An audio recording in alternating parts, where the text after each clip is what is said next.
இதுல இந்த கங்காஸ்தானத்திலேயே துலாஸ்தானம் கங்காஸ்தானம் இது ரெண்டும் எப்படி சிறப்பு வாய்ந்தது அப்படின்றதும் அதோடைய முக்கியத்துவம் என்னன்றதை பத்தி மட்டும் ஒரு சின்ன பதிவு உங்களுக்கு கொடுக்குறேன்.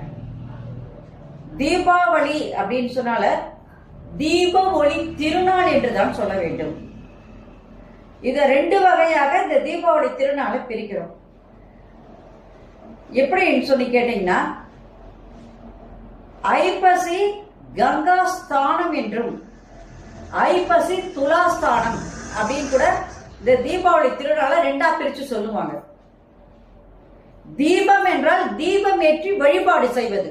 எல்லார் வீட்லயும் அன்னைக்கு தீபம் ஏற்றி வழிபாடு செய்யணும். பட்டாசு வெடிச்சு மற்றது செய்யறதெல்லாம் கிடையாது. தீபம் ஏற்ற வேண்டும். தீபம் ஏற்றி வழிபாடு செய்தல்.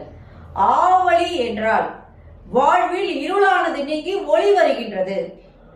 பட்டாசு வெடிச்சு படப்படான்னு நம்ம சதம் கேக்குதுன்ற சொல்றதை விட வாழ்வுல நமக்கு ஒளியானது, தெய்வ ஒளியானது கிட்டி நம்முடைய வாழ்க்கையானது இருள் நீங்கி மேன்மை அடைகிறது என்பதுதான் முக்கியமானது.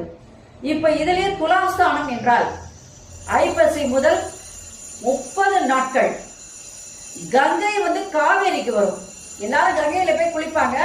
ஆனா கங்கையே தன்னோட